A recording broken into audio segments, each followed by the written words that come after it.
आपके साथ ऐसा होता है कि नहीं? क्योंकि गाने और जो बुक्स होती हैं ना, ये हमारी सबसे लॉयल फ्रेंड होते हैं।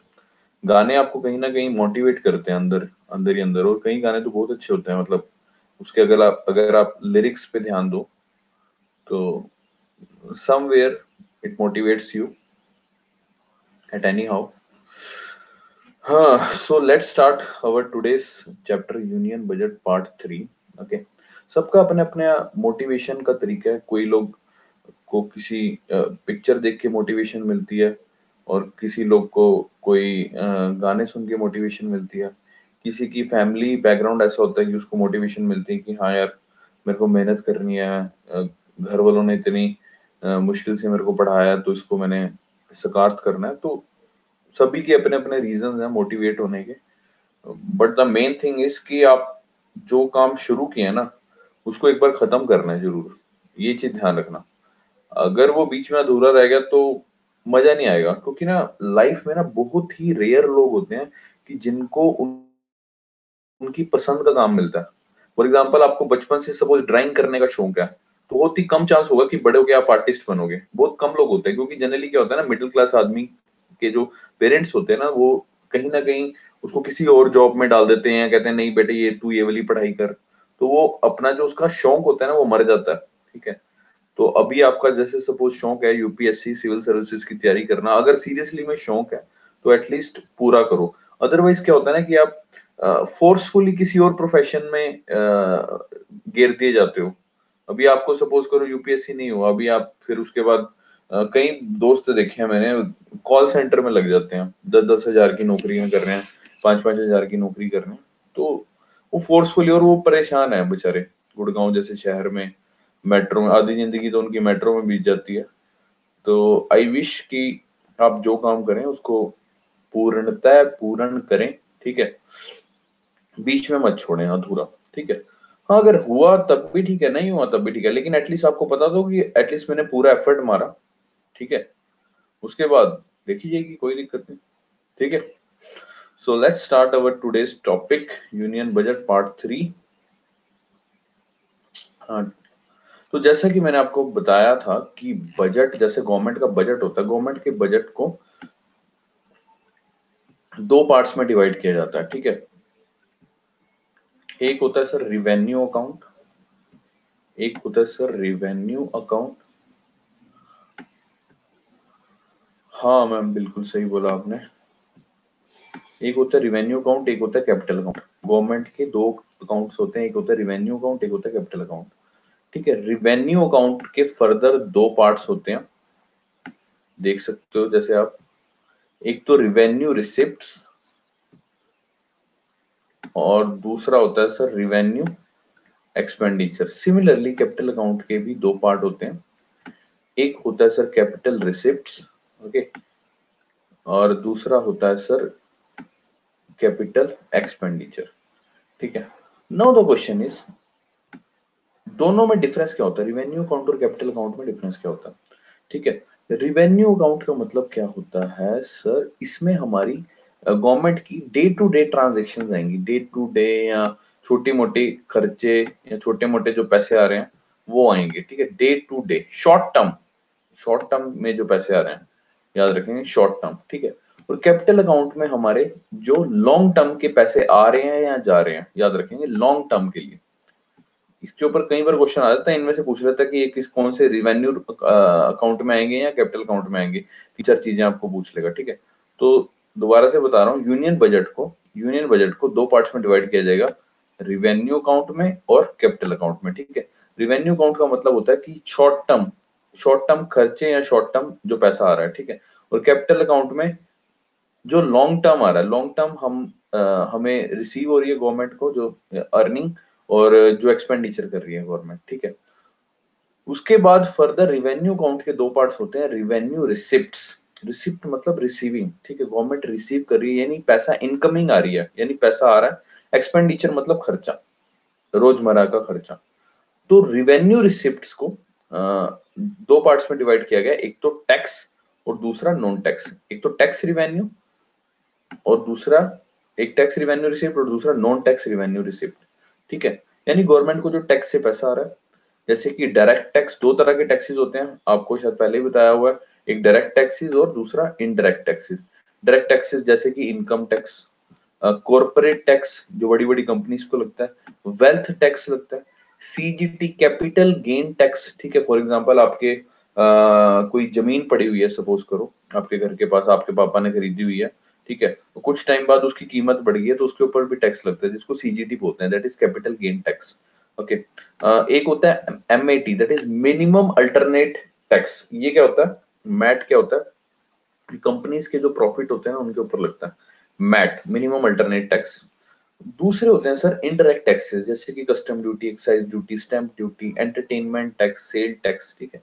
अभी गवर्नमेंट ने इनडायरेक्ट टैक्सेस को मर्ज करके क्या बना दिया? GST, that is goods and services tax बना दिया। ओके, ये समझ में आया? टैक्स को दो पार्ट्स में डिवाइड किया गया, डायरेक्ट टैक्स, इनडायरेक्ट टैक्स। और उसके बाद ये गवर्नमेंट को पैसा आ रहा है, ठीक है, टैक्सेस से। और दूसरा आ रहा है नॉन टैक्स, जिसमें टैक्सेबल इनकम नहीं है गवर्नमेंट की, पैसा आ रहा है लेकिन, जैसे कि फीस। फॉर एग्जांपल आप ड्राइविंग लाइसेंस बनवाने जाते हो तो उसकी फीस लगती है, पासपोर्ट बनवाने जाते हो उसकी फीस लगती है, ठीक है। इसका कोई अलग से आपको टैक्स नहीं देना होता, ये फीस होती है, ठीक है। यानी गवर्नमेंट के पास ही आया पैसा। इंटरेस्ट पेमेंट, गवर्नमेंट ने सपोज करो ब्याज पे किसी को पैसे दिए हुए थे, लोन दिया हुआ था किसी कंट्री को, तो उसको इंटरेस्ट आ रहा है उसका, तो ये नॉन टैक्स रिवेन्यू में आएगा। फाइन्स, पेनल्टीज, आपका चालान कट जाए, आपने रेड लाइट क्रॉस कर ली, हेलमेट नहीं पहना, एक्स वाई जी कुछ भी, ठीक है, पेनल्टीज वगैरह, ठीक है, वो भी नॉन टैक्स रिवेन्यू में आ जाएगी। स्पेक्ट्रम ऑक्शन, आपने सुना होगा, स्पेक्ट्रम की ऑक्शन होती हैं, सुना होगा, ये जो आपके टावर वगैरह लगते हैं, स्पेक्ट पता होगा आपको, ये एयरटेल उटेल वगैरह के, तो स्पेक्ट्रम की ऑक्शन होती हैं, बड़े बड़े लोग जाते हैं। लास्ट है सर आपका डिविडेंड। डिविडेंड क्या होता है? जैसे शेयर होते हैं ना, शेयर, गवर्नमेंट की भी पब्लिक सेक्टर कंपनीज के शेयर होते हैं, ठीक है, और जब गौर उस शेयर का प्रॉफिट होता है उसको क्या बोलते हैं? डिविडेंड। शेयर के प्रॉफिट को डिविडेंड बोलते हैं, याद रखें। दोबारा से समझा रहा हूँ, दो तरह के अकाउंट होते हैं, revenue account, capital account. Revenue account को दो पार्ट्स में डिवाइड किया जाता है, रिवेन्यू रिसिप्ट यानी पैसा जो आ रहा है, और रिवेन्यू एक्सपेंडिचर यानी जो खर्चा हो रहा है, शॉर्ट टर्म वाला खर्चा, ठीक है। टैक्सेस आते हैं हर महीने आते हैं गवर्नमेंट के, शॉर्ट टर्म वाले हैं, ठीक है। इनडायरेक्ट टैक्सेस ये भी शॉर्ट टर्म वाले हैं, और नॉन टैक्स रिवेन्यू ये भी शॉर्ट टर्म। फीस, आप लोग रोज ना कोई लाइसेंस बनवाने गया ही होता है या पासपोर्ट बनवाने गया होता है, गवर्नमेंट इतने सारे लोन दिए, इंटरेस्ट पेमेंट रोज या हर महीने बाद किसी न किसी की आ ही रही है। फाइन्स पेनल्टीज तो रोज ही लगते रहते हैं। स्पेक्ट्रम की ऑक्शन भी रोज ही होती रहती है, ठीक है, शॉर्ट टर्म में होती रहती है, मतलब ये नहीं कि उसको 5-5 साल लगते हैं। ओके। डिविडेंड्स मतलब गवर्नमेंट ने जो शेयर बाय किए हैं, ठीक है, उसके जो प्रॉफिट होता है उसको बोलते हैं डिविडेंड। ओके। उसके बाद आता है एक्सपेंडिचर, यानी गवर्नमेंट का खर्चा रोज का, जैसे कि इंटरेस्ट, गवर्नमेंट ने भी तो किसी से लोन लिया होगा ना, तो गवर्नमेंट भी उसको इंटरेस्ट पे कर रही है उस कंट्री को, या किसी भी बड़ी ऑर्गेनाइजेशन को। फॉर एग्जांपल जैसे वर्ल्ड बैंक से लोन लिया होगा तो उसको पे कर रही है, तो इंटरेस्ट पेड ऑन लोन्स। और दूसरी सब्सिडीज वगैरह देती है गरीबों को, आपको पता ही होगा, एससी बीसी वगैरह को सब्सिडी देती है, ये राशन वगैरह ये सब, है ना। पेंशंस, आपके घर में कोई बुजुर्ग लोग होंगे, बूढ़े लोग होंगे, उनके लिए पेंशन आती हैं, ठीक है, हर महीने आती है, ठीक है, तो शॉर्ट टर्म हो गया। डिफेंस सर्विसेज, फॉर एग्जांपल मान लो गोलियां खत्म होगी, जैसे आर्मी में, या कुछ बुलेट्स खत्म होगी, या कोई भी बारूद, गोला बारूद, कुछ भी एक्स वाई जी कुछ भी खत्म हो गया, ठीक है, या कोई मशीन में दिक्कत आ गई, ठीक है, तो वो डिफेंस सर्विसेज में आएंगी, ठीक है। मनी टू स्टेट्स, ठीक है, गवर्नमेंट क्या कहते हैं, फॉर एग्जांपल किसी दूसरी स्टेट को सेंट्रल गवर्नमेंट पैसा दे रही है, ठीक है, तो वो भी इसमें आएगा रिवेन्यू एक्सपेंडिचर में, ठीक है। Grants to foreign government, grants का मतलब क्या होता है? जैसे कि एग्जांपल दिखाते हैं आपको, जैसे कि ये देखो, ये ग्रांट है, India announces 4500 crore assistance to Bhutan, 4500 crore रुपए दिए मोदी जी ने, किसको? भूटान को। ये लोन नहीं दिए, यहाँ वर्ड देख रहे हो एक, क्या है? असिस्टेंस, यानी असिस्ट किया है, हेल्प किया है, काइंड ऑफ, इसको क्या बोलेंगे? ये क्या दिया? ये है सर ग्रांट।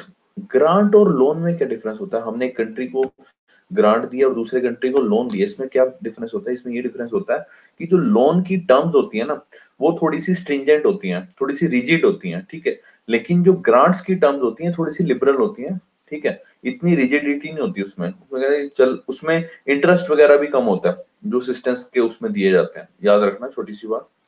जैसे कि देख सकते हो, PM Modi on Friday announced a 4500 crore financial assistance to Bhutan for its 12th 5-year plan after holding wide ranging talks with his Bhutanese counterpart Lotay Tshering. Okay, तो इसमें इंपॉर्टेंट बात क्या है कि असिस्टेंस का मतलब क्या है, ग्रांट, और 4500 करोड़ दिए मोदी ने किसको, भूटान के पीएम को। ओके, उनके 12th 5-year प्लान में। तो समझ आ गया सर, ये समझ आया। रिवेन्यू अकाउंट दो तरह के होते हैं, रिवेन्यू रिसिप्ट और revenue expenditure. Revenue receipt further दो पार्ट्स में होता है, टैक्स और नॉन टैक्स। गवर्नमेंट को पैसा दो तरह से आता है, टैक्स, नॉन टैक्स, और एक्सपेंडिचर शॉर्ट टर्म वाला। इसमें कोई डाउट हो, इसमें कोई वर्ड ना समझ आया हो तो हम आगे चलें, जल्दी बताइए, बताइए बताइए जल्दी, उसके बाद आगे चलते हैं।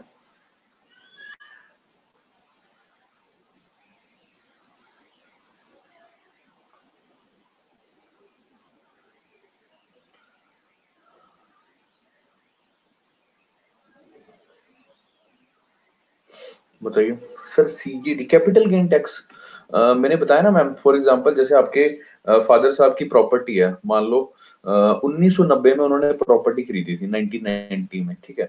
अभी 2020 में सपोज करो वो बेचने लगे हैं, सपोज करो 1990 में उन्होंने वो प्रॉपर्टी खरीदी थी सपोज 2 लाख रुपए की। आपको पता होगा पहले प्रॉपर्टी सस्ती मिल जाती थी, ठीक है, लेकिन अभी उस प्रॉपर्टी की कीमत हो गई है मैम 1 करोड़ रुपए की, ठीक है। 1 करोड़ रुपए की उसकी कीमत होगी, 2 लाख में खरीदी थी 1 करोड़ रुपए की। तो जब आप इस प्रॉपर्टी की, अपने पापा की जो प्रॉपर्टी है जो उन्होंने 1990 में खरीदी थी 2 लाख रुपए की, ठीक है, जब इस प्रॉपर्टी को बेचने जाओगे, ठीक है, सपोज करो आप ये प्रॉपर्टी, आपने कहा भाई 2 लाख की थी, अभी तो 1 करोड़ की बिक रही है, तो एक काम करती हूँ, ये प्रॉपर्टी मैं बेच देती हूँ, ठीक है। तो जब आप वो बेचने जाओगे ना, जब इसकी ना रजिस्ट्री होती है, फॉर एग्जाम्पल आपने वो प्रॉपर्टी मेरे नाम करनी है, दीपांशु के नाम करनी है, तो आप मेरे नाम रजिस्ट्री करवाओगे कमेटी घर में जाके, आपको पता हो अगर, ठीक है। तो जब आप कमेटी घर में जाओगे ना, तो आप देखोगे कि उसमें 2 लाख रुपए की तो आपके नाम थी, और अभी आप मेरे को बेच रहे हो 1 करोड़ की, तो उसके ऊपर आपको टैक्स लगेगा, उसको बोलते हैं कैपिटल गेन टैक्स। कैपिटल समझते हो, कैपिटल पूंजी, पूंजी है ना इकट्ठी आपकी, आपकी जमीन। Are you getting my point? हाँ, टैक्स लॉटरी पे भी लगता है, ठीक है, ये समझ आया। CGT capital gain tax. Grants means no repayment will be made by other party, but loans payment is mandatory. Is it so? नहीं नहीं नहीं नहीं, ऐसा नहीं होता कि ग्रांट्स की रीपेमेंट नहीं। एक्चुअली ग्रांट्स की जो टर्म्स होती हैं वो थोड़ी लिबरल होती हैं, वो डिपेंड करता है कि किस कंट्री के साथ हमारा कैसा समझौता हुआ है, उसकी क्या टर्म्स एंड कंडीशन है, उस पर डिपेंड करता है। ओके,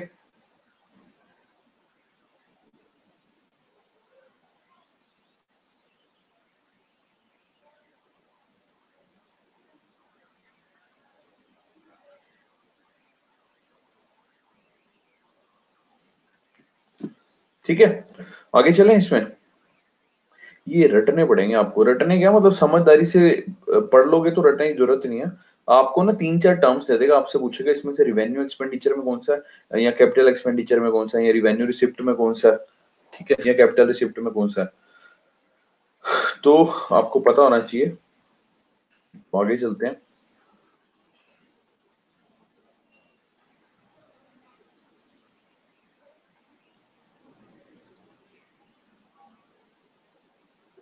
वो देख, पूरा कट कॉपी पेस्ट करके लाइन चेप दिया। क्या होता है सर, ग्रांट और उसमें लोन में क्या होता है, लोन की मैंने जैसे बताया कि जो उसकी टर्म्स एंड कंडीशन होती है ना, आपको रीपे करना है, उसकी थोड़ी सी स्ट्रिंजेंट होती है, उसमें इंटरेस्ट बहुत हाई होता है। लेकिन जो ग्रांट्स में होती है, टर्म्स एंड कंडीशन थोड़ी सी लिबरल होती हैं। इसका मतलब ये हुआ कि डिपेंड करता है कि कौन से कंट्री को हम ग्रांट दे रहे हैं, ठीक है, उसके साथ क्या टर्म्स एंड कंडीशन है, उसके ऊपर डिपेंड करेगा कि ग्रांट्स में इंटरेस्ट लगा है या नहीं लगा, उसकी रीपेमेंट होगी या नहीं होगी, वो डिपेंड करता है कि उस कंट्री के साथ हमारा कैसा समझौता है, ठीक है, शुद्ध भाषा में। अभी चलें आगे,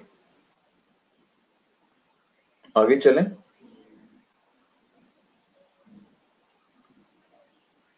ओके, नेक्स्ट है सर कैपिटल अकाउंट।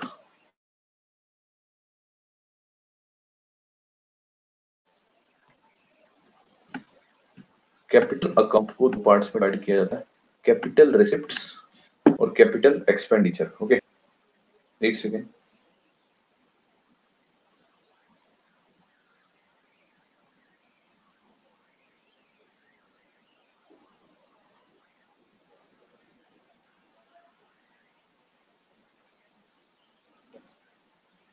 सॉरी।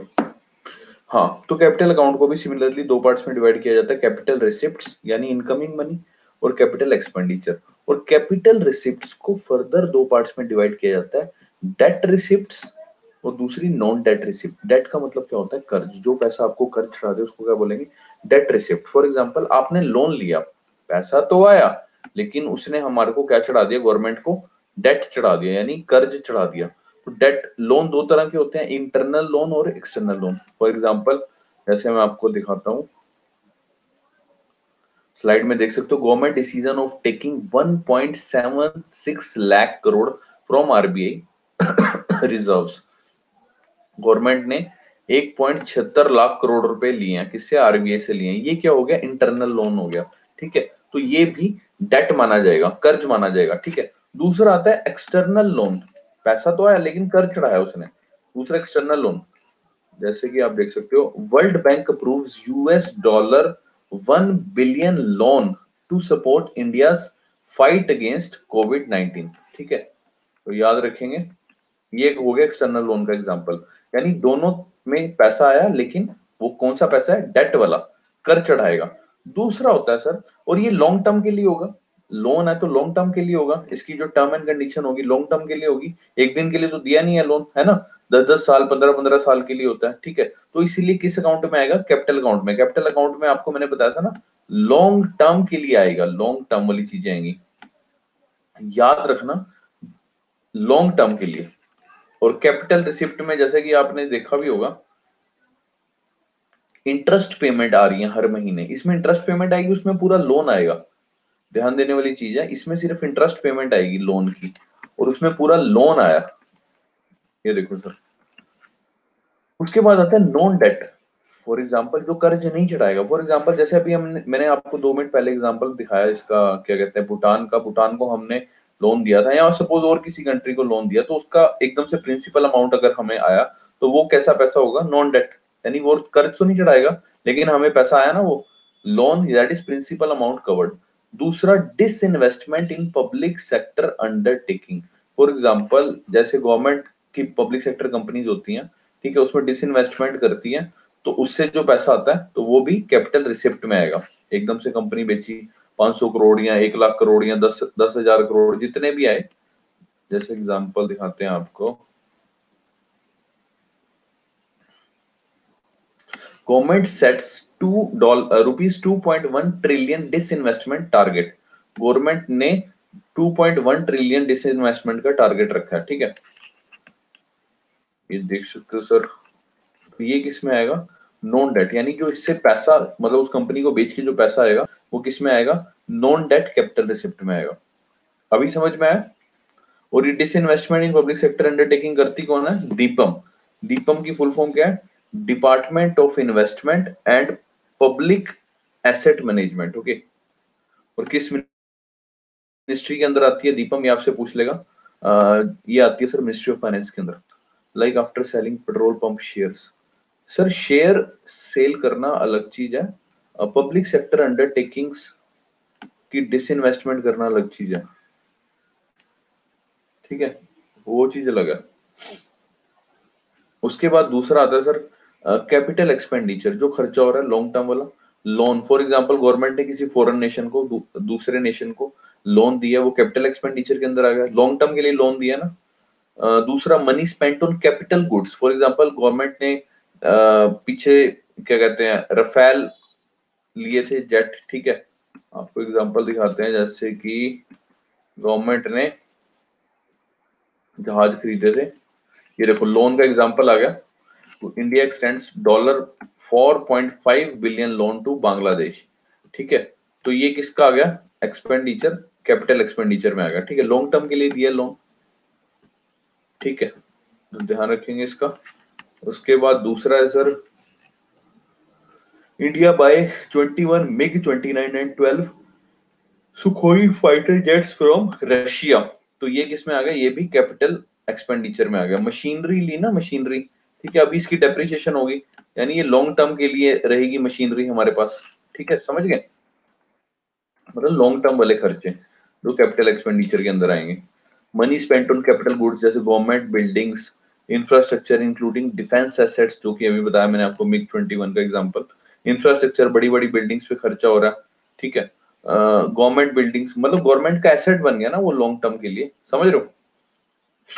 इसमें समझ में आया। कैपिटल रिसिप्ट, कैपिटल अकाउंट दो तरह के होते हैं। कैपिटल अकाउंट में दो तरह के खाते होते हैं, कैपिटल रिसिप्ट्स और दूसरा कैपिटल एक्सपेंडिचर। कैपिटल अकाउंट में लॉन्ग टर्म के लिए चीजें आती हैं, लॉन्ग टर्म में पैसा जो आ रहा है और लॉन्ग टर्म के लिए जो पैसा जा रहा है।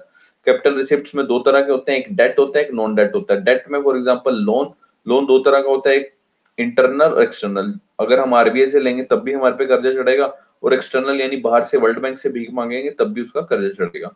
दूसरा होता है नॉन डेट, यानी कि पैसा आया लेकिन उसने कर्ज नहीं चढ़ाया।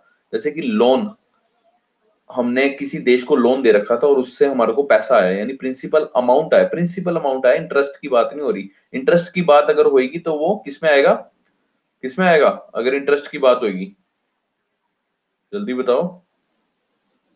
अगर हमें गवर्नमेंट को किसी लोन का इंटरेस्ट आ रहा है तो वो रिवेन्यू रिसिप्ट में आएगा या, हाँ बिल्कुल ज्योति का सही बताया, रिवेन्यू रिसिप्ट में आएगा। ठीक है ना, क्योंकि वो शॉर्ट टर्म है। ब्याज आप भी सपोज करो आपके घर में भी शायद किसी ने कार या बाइक वगैरह लिया होगा, तो हर महीने बैंक से किस्त कटती होगी, इंटरेस्ट कटता होगा, है ना। ठीक है, तो वो आएगा रिवेन्यू, शॉर्ट टर्म के लिए होता है ना, हर महीने आपका कटता है ना, हर महीने ब्याज कटता है आपकी बैंक अकाउंट में से। तो सिमिलरली लोन जिसका प्रिंसिपल अमाउंट कवर्ड होगा वो नॉन डेट में आएगा। Disinvestment in public sector undertaking, ये कौन करती है, डीपम करती है, that is department of industry and public account management, public asset management, department of investment and public asset management, ये आती है मिनिस्ट्री ऑफ फाइनेंस के अंदर।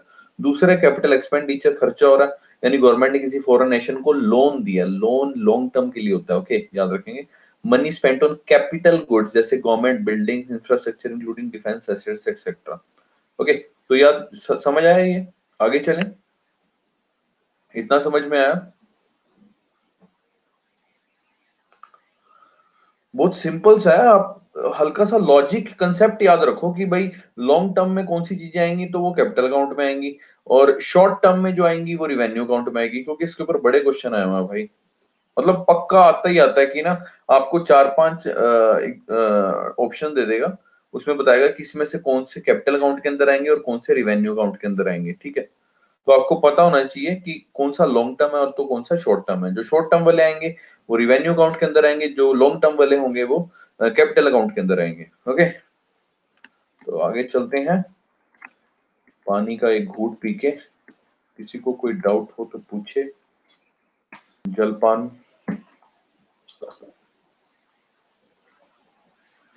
ये देखिए sir, ministry of finance that is वित्त मंत्रालय का हमने स्क्रीनशॉट लिया हुआ, ये देख सकते हो सर।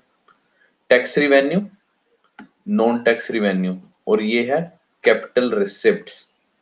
ठीक है, आपको पता ही होगा रिवेन्यू अकाउंट, जो रिवेन्यू रिसिप्ट्स होती हैं, मतलब जो पैसा इनकमिंग होती है वो दो तरह से होती है, एक रिवेन्यू रिसिप्ट और दूसरी कैपिटल रिसिप्ट। ये कैपिटल अकाउंट के अंदर आती है, वो रिवेन्यू अकाउंट के अंदर आती है। जो रिवेन्यू रिसिप्ट्स हैं ये हैं शॉर्ट टर्म वाली, ओके, और ये वाली है आपकी लॉन्ग टर्म वाली। ओके, ध्यान रखेंगे। उसके बाद हाँ, दूसरा जैसे एक्सपेंडिचर बजट में आपका ये आ जाता है ministry wise summary of budget provisions, आप देख सकते हो वेबसाइट पे जाके। All statements of budget estimate, जैसे कि अलग अलग डिपार्टमेंट की हैं, जैसे department of ministry of agriculture and farmer welfare, ये नीचे department of atomic energy, ministry of science and tech का। ठीक है, अलग अलग बजट है, उनकी अलग अलग डिमांड्स हैं। याद है ना, डिमांड फॉर ग्रांट्स की थी हमने। ओके, तो हर एक मिनिस्ट्री की अलग अलग होती है कि हमें इतना पैसा चाहिए, हमें इतना पैसा चाहिए। ओके, तो इसके साथ हमारा हुआ पार्ट नंबर 3 कंप्लीट। अभी दूसरा उठाते हैं हम लोग, पार्ट नंबर, ओ एक सेकंड यार, ये क्या हो गया?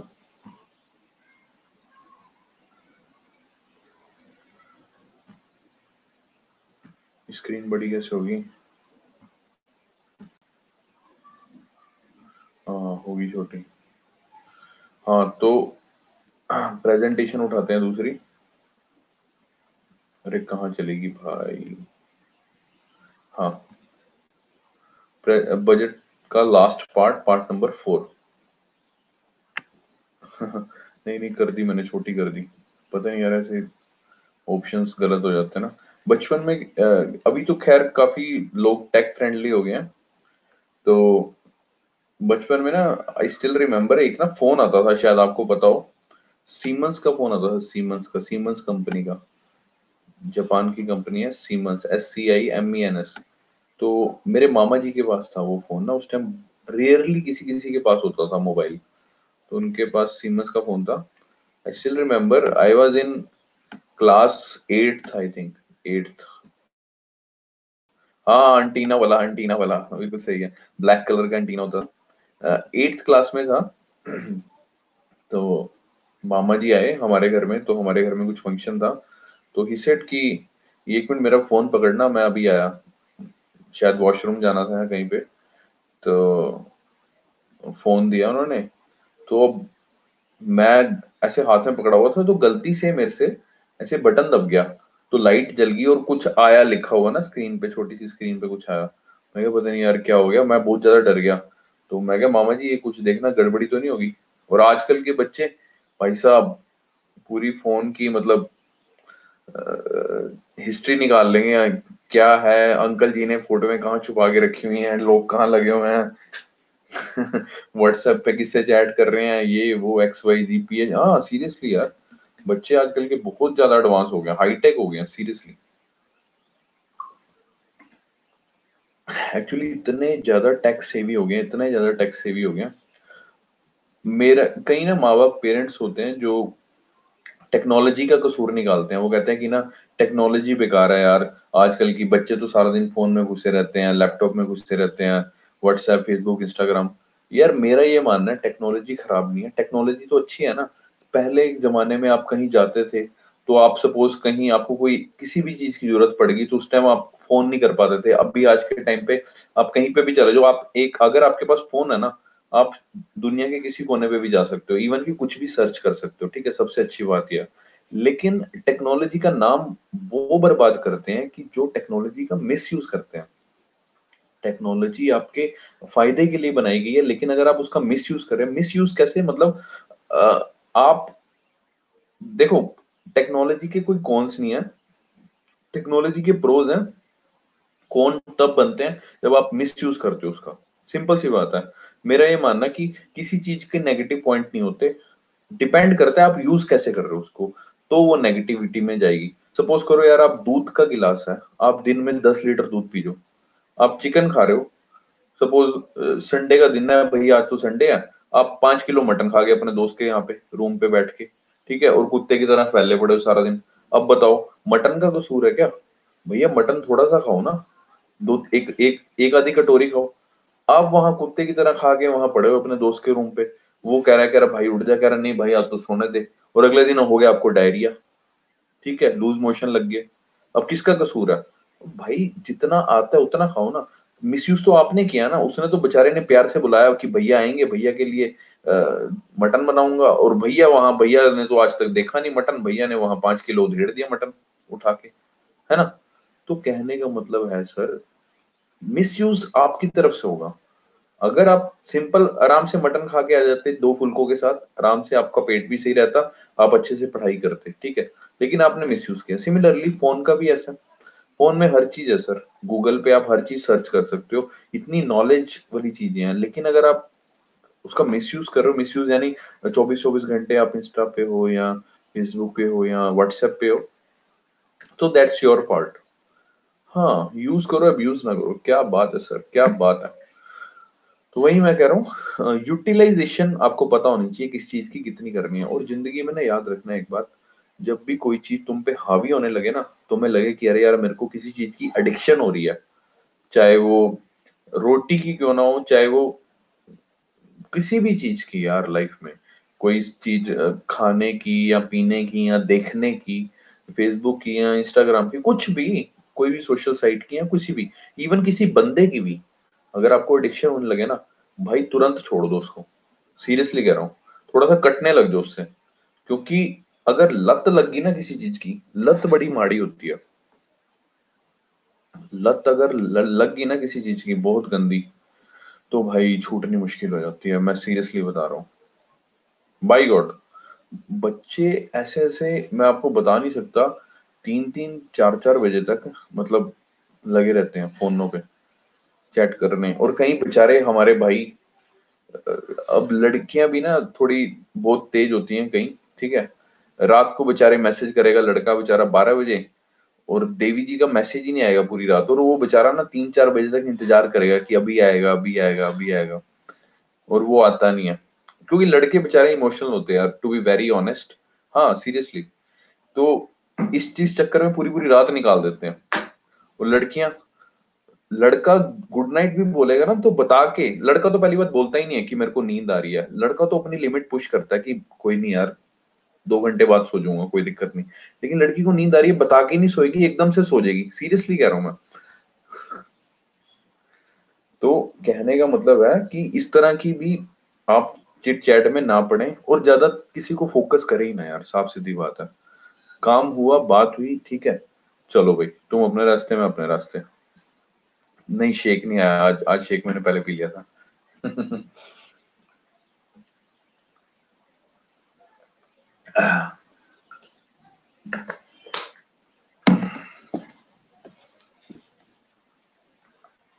लड़कियों की आदत होती है लेट रिप्लाई करने की ना, ताकि लड़के के अंदर क्यूरोसिटी बढ़ती रहे।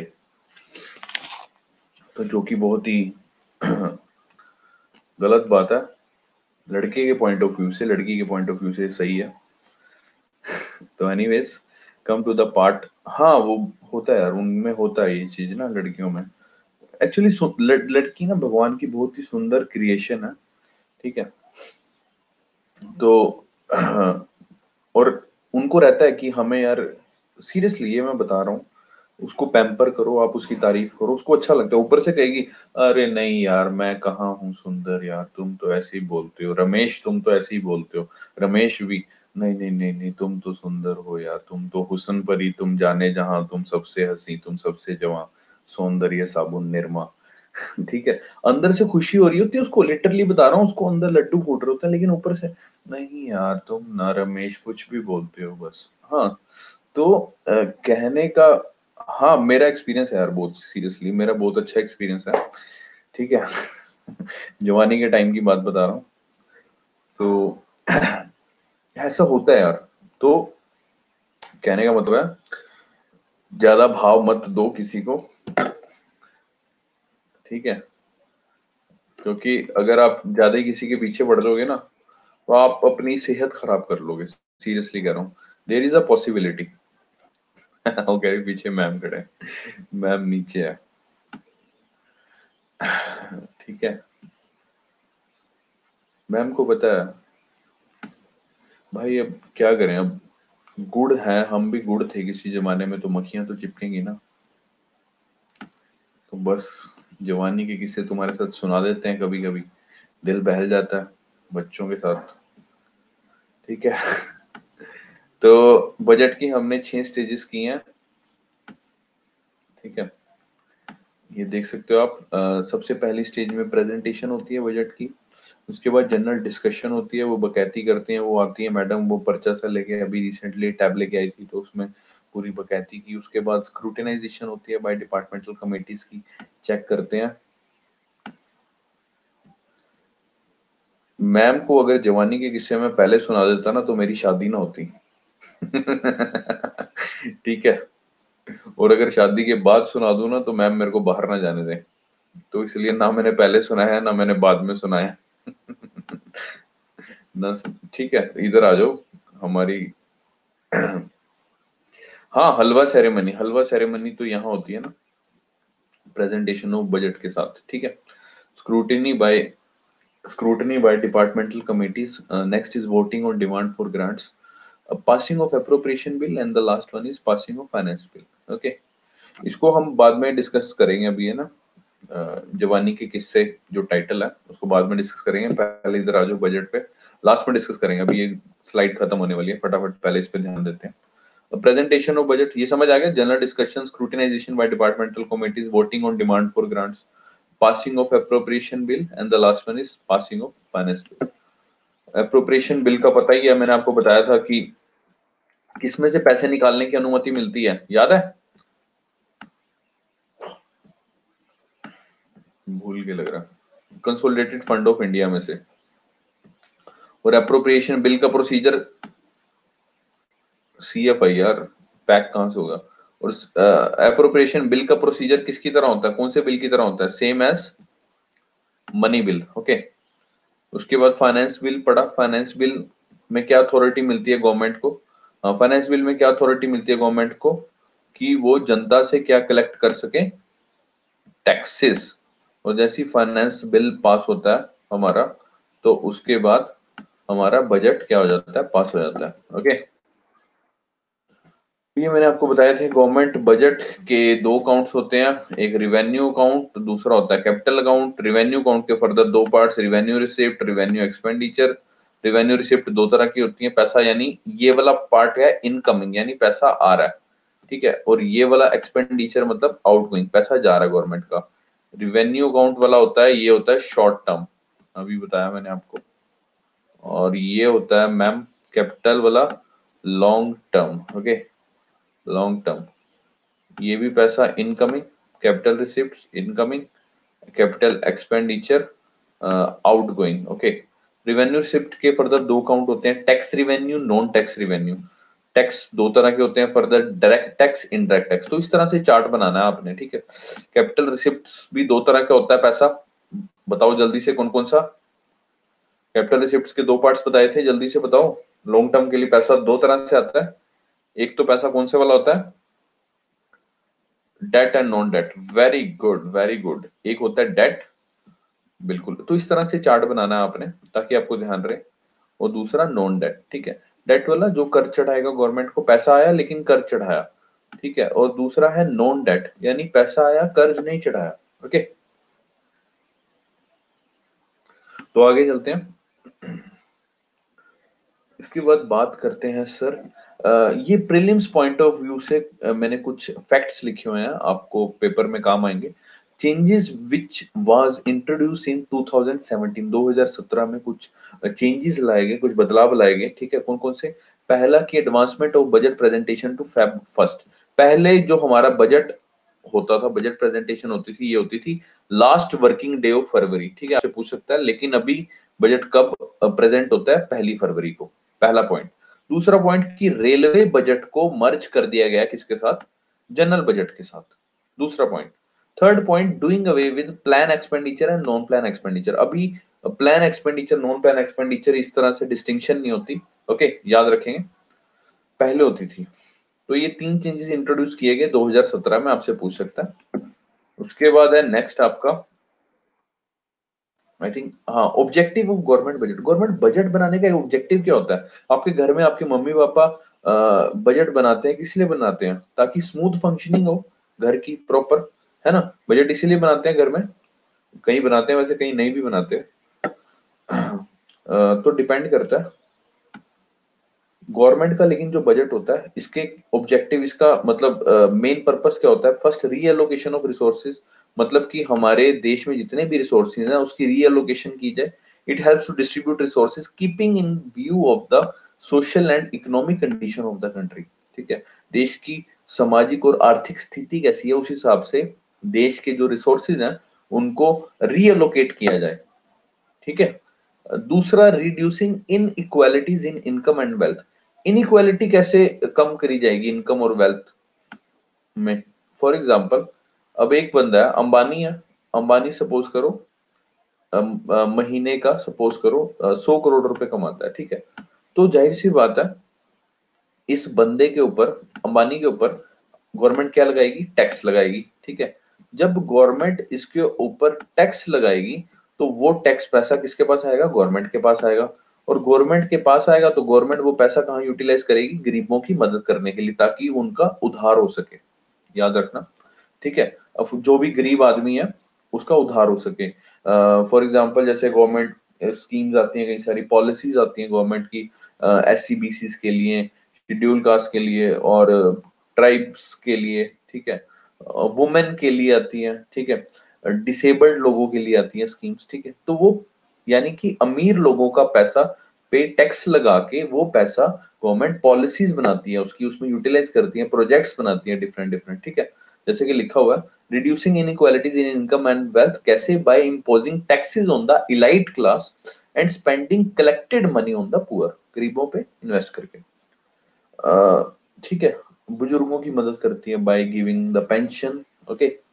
थर्ड है contributing to the economic growth, कैसे? जैसे budgetary plan focus on the preparing adequate resources for investing in the public sector and raise the overall rate of investment and savings, ठीक है। चौथा है सर ब्रिंगिंग इकोनॉमिक स्टेबिलिटी, ताकि stability बनी रहे आर्थिक स्थिति की। पांचवी है सर मैनेजिंग पब्लिक एंटरप्राइजेस, ठीक है। मैनी पब्लिक सेक्टर इंडस्ट्री, जैसे पब्लिक सेक्टर अंडरटेकिंग मैंने आपको बताया गवर्नमेंट की कंपनीज होती हैं, are built for the social welfare of the people, ठीक है। मैनी पब्लिक सेक्टर इंडस्ट्रीज, काफी सारी इंडस्ट्रीज होती हैं जो गवर्नमेंट, जो जनता के वेलफेयर के लिए बनती हैं। जैसे आप सरकारी, अब ये जो सी कोविड की दवाइयां बन रही हैं ये सब, ठीक है। अब ये गवर्नमेंट उसमें इन्वेस्ट कर रही है, किसी ना किसी कंपनी में तो बन रही होंगी ना, ठीक है। तो अब सरकारी हॉस्पिटल में ये फ्री मिल रही है, तो that's for the social welfare of the people. मतलब घूम फिर के बात वही है कि हमें लोगों का उद्धार करना है, पैसे को यूटिलाइज करना है, रिसोर्सेज को रीएलोकेट इस हिसाब से करना है कि हर वर्ग के बंदे का उद्धार हो सके, ठीक है। सिंपल है ऑब्जेक्टिव, इसमें कोई रॉकेट साइंस नहीं है। उसके बाद आती है सर आपकी, हाँ लास्ट है reducing regional differences. For example suppose कोई गांव का इलाका है और कोई शहर का पॉश इलाका है, ठीक है। अब गांव के इलाके में कुछ इस तरह से प्रोडक्शन यूनिट्स लगाएंगी गवर्नमेंट, या कोई कंपनी खोलेगी या सरकारी इस तरह की कोई कंपनी खोलेगी, ताकि वहां के लोगों को रोजगार मिले और वहां की जो रीजन, मतलब जो भी इकोनॉमिकली बैकवर्ड है वो रीजन, ठीक है, उसको डेवलप कर सके।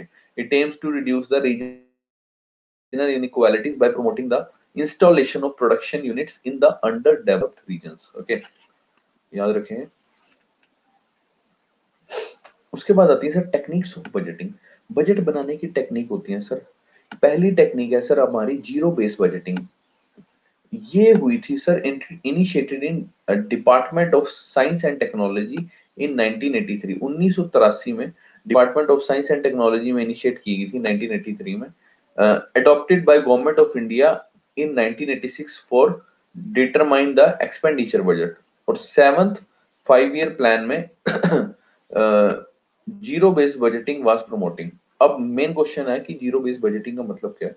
फॉर एग्जांपल अब सपोज करो कि मैंने इस बजट में सपोज करो 100 करोड़ रुपए अलॉट किए, किसके लिए? एजुकेशन के लिए। 2021 के बजट में मैंने 100 करोड़ रुपए एलोकेट किए एजुकेशन के लिए, कि भाई बच्चों को एजुकेशन दी जाएगी अच्छी, तो इसके लिए स्कूल्स वगैरह खोलेंगे या जो भी अच्छी बुक्स वगैरह प्रोवाइड करेंगे, तो 100 करोड़ रुपए एलोकेट किए एजुकेशन में, ओके। तो 2021 की बात है, ठीक है। तो अभी हमने इसको कंपेयर नहीं करना कि 2020 में कितने किए थे, ठीक है। यानी कि हम 2020 का जो बेस है वो लेके चलेंगे हम जीरो। हमने पिछला नहीं देखना, उससे क्या कहते हैं, उससे कंपैरिजन नहीं करना बेसिकली, ठीक है। जैसे कि लिखा हुआ है अंडर दिस मिनिस्ट्री और गवर्नमेंट डिपार्टमेंट में prepare it's annual budget assuming that there was no budget in the past to refer to, that is base is zero, so that every item of the expenditure indicated in the budget is treated on its merit rather than what was allocated in the past। This technique was advocated by the Peter Fire। इस समझ में आया? मतलब कि हमने 2020 का जो budget है उसको हम, उसका जो बेस है वो जीरो मान के चलेंगे, और हम ये मान के चलेंगे कि 2020 में कोई बजट ही नहीं आया था। हमने इसके हिसाब से चलना है, 2021 के हिसाब से चलना है, हमने पीछे कंपैरिजन नहीं करना। ये समझ में आया? Zero base budgeting.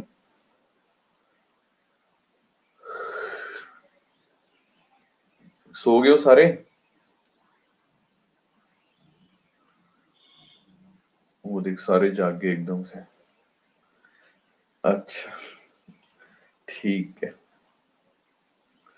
सारे जाग गए। जाग जाया करो यार, वो मेरे को पता है थोड़ा सा टॉपिक बोरिंग है, बट इतने मुश्किल भी नहीं है कि नींद आ जाए। ठीक है, होता है कई बार नींद आ जाती है।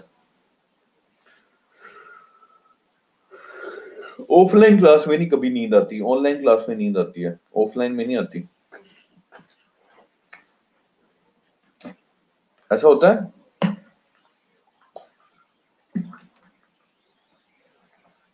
इवन कि मेरे को भी कई बार नींद आ जाती है सीरियसली, ऑनलाइन क्लास में। ऑफलाइन में कभी नहीं आई आज तक। ऑफलाइन क्लास में पता है ना, एकदम खुल के बोलना होता है। फोन में झांकते रहो टुकट। सही बात है, सही बात है।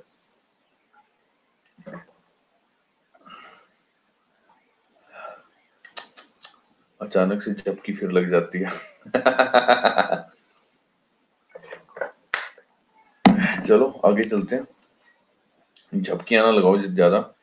और अभी कोई मतलब की बात हो रही होगी ना, इस तरह से कोई मजे वाली कोई बात हो रही होगी, फिर सारे एकदम से अलर्ट हो जाएंगे। फिर सारों के एकदम से इमोजीज भी एकदम टाइम पे आएंगे सारे। मेरी बीवी की बेइज्जती करवाई जो तेरी मर्जी है, तुम्हारे मनोरंजन के लिए मैं उसकी बार बार करी जो है। और तुम्हारा तो कोई भरोसा भी नहीं है, कल को तुम्हें मिल जाए तो कहोगे सर मैम आपकी तारीफ बड़ी करते थे सर, बाकी सिलेबस तो पता नहीं हमारा हुआ कि नहीं, लेकिन बेइज्जती आपकी फुल हुई है क्लास में। ठीक है, ठीक है, ठीक है। तुम लोग भी ऐसे पूरे ध्यान लगा के सुनते हो, मतलब पता नहीं यूपीएससी में ना पूछ ले कि दीपांशु सर की वाइफ की बेइज्जती के ऊपर ऐसे लिखो 250 वर्ड्स का। ठीक है, तो आगे करते हैं। तो जीरो बेस्ड बजटिंग की दो प्री कंडीशंस हैं, ठीक है, for the success of this technique. पहली की सर जो बंदा बजट बना रहा है वो प्रोफेशनल होना चाहिए और वो बाइस्ड नहीं होना चाहिए। ठीक है, जैसे कि लिखा the person who prepares the budgeting must be professional, he must be unbiased. ठीक है, बाइस्ड का मतलब समझते हो? बाइस्ड मींस पक्षपात करने वाला। ओके, जैसा औरतों में होता है ना, पक्षपात करती हैं कि मतलब कि ये तो हमारे घर का है, ये तो सही होगा, मतलब ऐसा होता है ना कि भाई ये तो हमारे घर का है तो सही होगा, ये तुम्हारे घर का है तो गलत ही होगा। हाँ, पार्शियलिटी, बिल्कुल बिल्कुल सही जवाब। ठीक है, होता है कईयों में। अपना बच्चा वही हमारा कुत्ता कुत्ता तुम्हारा कुत्ता टॉमी, वो वाली चीज। ठीक है, so in India for various reasons including political and social this scheme was not adopted as a practice. ठीक है, इंडिया में ये नहीं लाएगी जीरो बेस्ड बजटिंग। पॉलिटी कुछ रीजंस रहे होंगे, राजनीतिक कारण रहे होंगे। ठीक है, तो जीरो बेस्ड बजटिंग लेकिन इनिशिएट हुई थी 1983 में, और गवर्नमेंट ऑफ इंडिया ने 1986 में एक बार अडॉप्ट की थी। ठीक है, सेवंथ 5 ईयर प्लान में जीरो बेस्ड बजटिंग प्रमोट हुई थी, याद रखेंगे। सर आपके चर्च, अच्छा, ओके, मतलब किस रिगार्डिंग थॉट्स चेंज करने हैं मैंने, मतलब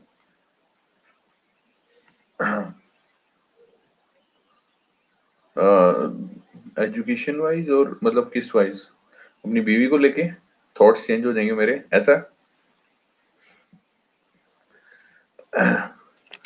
आप कह रहे हो ना औरतें ऐसी हैं। अरे ma'am, I am just kidding, I am just making fun, that's it, nothing else.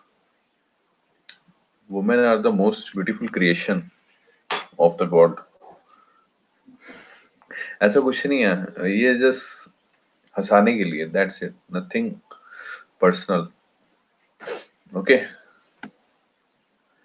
हाँ देवी जी जज्बाती होगी। आउटकम बजटिंग की बात करते हैं, दूसरा आउटकम बजटिंग। ये बहुत ही ध्यान से समझना, आपको पहले हिंदी में समझाता हूँ फिर इंग्लिश में समझना। आउटकम बजटिंग क्या होती है सर? फॉर एग्जाम्पल गवर्नमेंट ने हॉस्पिटल खोले, सपोज करो गवर्नमेंट ने 500 करोड़ रुपए एलोकेट किए कि भैया गांव में इस गांव में प्रेग्नेंट लेडीज की मौत होती है, ठीक है, तो उन्होंने मैटरनिटी हॉस्पिटल खोले, ठीक है, यानी 500 करोड़ रुपए के मैटरनिटी हॉस्पिटल खोले। तो अभी हमने देखना कि उसकी आउटकम कैसी आई है। अब क्या गर्भवती महिलाओं की यानी प्रेग्नेंट लेडीज की अभी मौत होनी कम हुई है उससे या नहीं हुई, उसकी आउटकम देखनी है बेसिकली, ठीक है। तो आउटकम बजटिंग इंट्रोड्यूस कब हुई थी, इंग्लिश वर्जन पढ़ते हैं। आउटकम बजटिंग इंट्रोड्यूस हुई थी 2004-2005 में। This technique implies that the expenditure allocated for any scheme in the budget is evaluated qualitatively, quality check करनी है, with reference to its qualitative impact, that is outcome, okay। Example, 500 crore set aside for construction of 2 health centers in the district. uh, Outcome budgeting would imply analyzing the qualitative impact of these 2 health centers which have been constructed in the form of decline of maternal mortality, okay, infant mortality, and analyzing what improvement have been taken place in the overall indicator of the district. So thus outlay, that is 500 crore, is compared not only to the output but also to the qualitative outcome कि क्या अब वहाँ infant mortality rate अभी कम हुआ है ये hospital 2 centre खोलने के बाद, मैटरनल मोर्टेलिटी रेट कम हुआ है वहां पे 2 सेंटर खोलने के बाद, ठीक है। So as to justify every penny spent कि भैया हमने जितना पैसा लगाया वो क्या कहते हैं जस्टिफाई हुआ है। जैसे सपोज करो आपके पेरेंट्स आपका आउटकम बजटिंग बनाए कि भैया अब मैंने लड़के के ऊपर या लड़की के ऊपर 1 लाख रुपए या 10 लाख रुपए का खर्चा किया इसकी पढ़ाई के ऊपर, अभी आउटकम निकली है, कुछ ये लगा है, कुछ नौकरी वोकरी लगा है, या कुछ भाई क्लास में कुछ ऐसी परफॉर्मेंस है इसकी, ठीक है, उसको बोलेंगे आउटकम बजटिंग, ठीक है, ताकि आप भी जस्टिफाई कर सको एवरी पेनी स्पेंड, जो आपके माँ बाप ने एक एक रुपया खर्चा है आपके ऊपर वो जस्टिफाई हुआ है या नहीं हुआ। ओके, नेक्स्ट चलते हैं। लास्ट है सर आपकी बजटिंग टेक्निक, पहली जीरो बेस, दूसरी आउटकम बजटिंग और तीसरी है जेंडर बजटिंग। जेंडर बजटिंग क्या होती है, औरतों के लिए। देखिए औरतों की बात आ गई है, महिला प्रधान देश है हमारा, एक नारी सब पे भारी, हिंदू मुस्लिम सिख ईसाई सबको सीधा करे लुगाई, नारी शक्ति जिंदाबाद। तो जेंडर बजटिंग की बात कर रहे हैं। जेंडर बजटिंग का मतलब है कि कोई भी मिनिस्ट्री अपना बजट बनाएगी वो औरतों को दिमाग में रख के बनाएगी। औरतों को दिमाग में रखने का मतलब है कि जो भी स्कीम बनाएगी उसमें औरतों के लिए कोई ना कोई प्रोविजन होगी। औरतें दिमाग में नहीं रखनी है, औरतों के लिए प्रोविजन बनानी है, ठीक है, कि महिलाओं के लिए कुछ ना कुछ रखना है उसमें। कहने का मतलब ये है, सॉरी शब्दों का चयन गलत हो गया हमारा। Gender budgeting means every ministry and department has been directed that while preparing its annual budget, it must ensure that gender sensitivity of the budget are taken into account. इसका मतलब है कि as such in every proposal or scheme, कोई भी scheme बनाएगी कोई भी ministry, outlined in the budget, it has to make necessary provision किनके लिए, देवियों के लिए, for improving the profile of the female gender, ताकि नारी शक्ति और ज्यादा शक्तिशाली हो जाए, ठीक है। Whether it is by way of some reservation of women, या तो औरतों के लिए कोई रिजर्वेशन रखो आप, ठीक है, किसी भी जॉब में, ठीक है, और by way of some special schemes, नारियों के लिए स्पेशल स्कीम्स लेकर आओ, ठीक है। Through gender budget, the government declares an amount to be spent over the development, welfare, empowerment schemes and programs for the females। ये नारियों के लिए जेंडर बजट जो भी बनेगा, ठीक है, तो इसमें गवर्नमेंट ने डिक्लेयर किया है कि उनकी डेवलपमेंट के लिए, उनके वेलफेयर के लिए, उनकी एम्पावरमेंट के लिए, नारियों के लिए ये स्कीमें वगैरह बनाई जाए, ठीक है सर। 3 तरह की बजटिंग बताइए आपको, zero based budgeting, outcome budgeting, gender budgeting. Zero base नहीं है हमारे उसमें टेक्निक अडॉप्ट नहीं की हमने, दोनों की हैं बाकी, आउटकम और जेंडर, ठीक है। उसके बाद आती है टर्म सर बैलेंस बजट। आपसे पूछेगा बैलेंस बजट क्या होता है, सिंपल सी बात है सर, जब आपका रिवेन्यू यानी जो पैसा आ रहा है वो एक्सपेंडिचर के बराबर हो, ठीक है। आपके पापा ने दिए आपको 1 लाख रुपए महीने की पॉकेट मनी और आपका एक्सपेंडिचर भी कितना हुआ, 1 लाख रुपए, ठीक है, तो उसको बोलेंगे बैलेंस बजट, ठीक है। A government budget is assumed to be balanced if expected expenditure is equal to the anticipated receipts। receipts बोले तो receivables, मनी, जो मनी रिसीव कर रही है गवर्नमेंट, ओके, उसके इक्वल हो for a fiscal year, this is called balance budget. उसके बाद आता है सर आपका जो नेक्स्ट है सरप्लस बजट। सरप्लस बजट कैसा होगा? सरप्लस बजट होगा सर, समझदार लोगों का होगा सरप्लस बजट। आपके पापा ने दिए आपको 1 लाख रुपए और आपने क्या किया, आपने खर्चे सिर्फ और सिर्फ 20,000 रुपए, ठीक है? तो यानी कि रिवेन्यू हो गया आपका एक्सपेंडिचर से ज्यादा, ठीक है?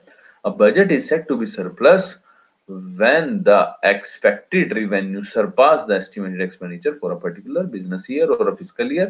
Here the budget becomes surplus, जाहिर सी बात है, when the taxes imposed are higher than the expenses. Clear है सर? उसके बाद आता है डेफिसिट बजट। डेफिसिट बजट कौन सा होगा, जल्दी से बता दो। जब आपका रिवेन्यू यानी जो पैसा आ रहा है वो एक्सपेंडिचर से कम होगा, ओके, उसको क्या बोलेंगे? Deficit budget. यानी खर्चा आपने ज्यादा कर दिया। A budget is in deficit if the expenditure surpasses the revenue for a designated year, okay. उसके बाद लास्ट स्लाइड रहेगी आज की हमारी, इंटरिम बजट क्या होता है सर? इंटरिम बजट मैं आपको शुद्ध हिंदी में समझाता हूँ, फिर इंग्लिश वर्जन पढ़ेंगे।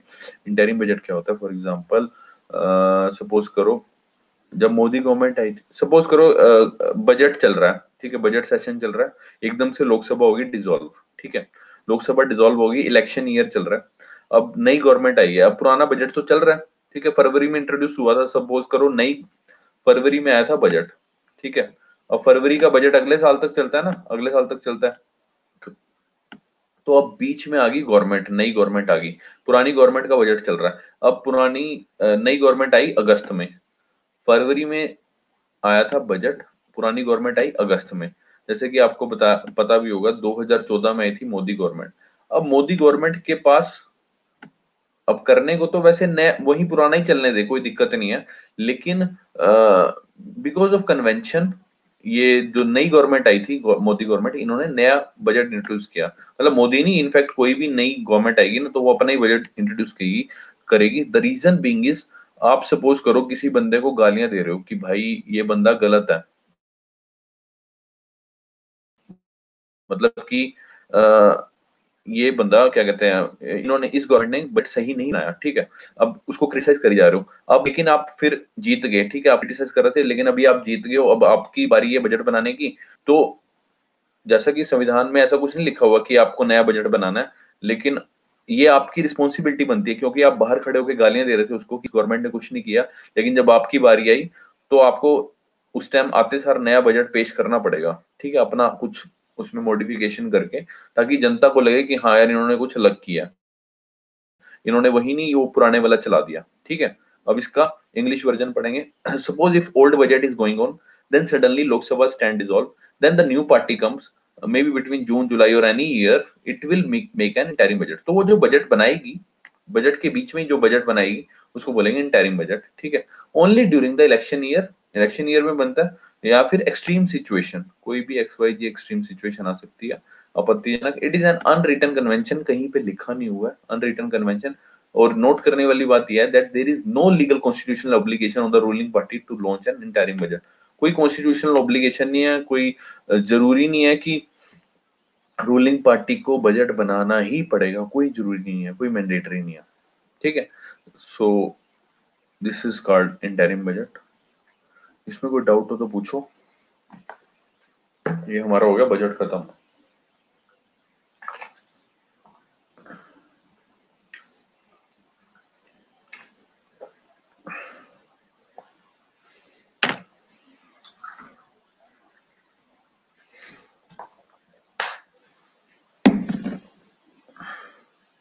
रीनेम ओनली मतलब, इसमें कोई डाउट है तो पूछो भाई। हे गाइस,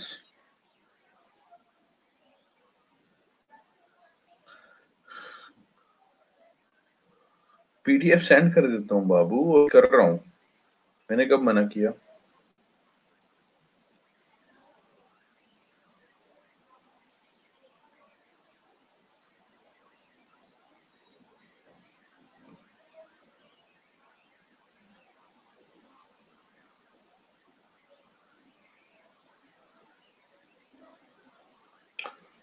पीडीएफ कर रहा हूँ, अभी कर रहा हूँ, लो। इसमें कोई डाउट हो तो बताओ प्लीज।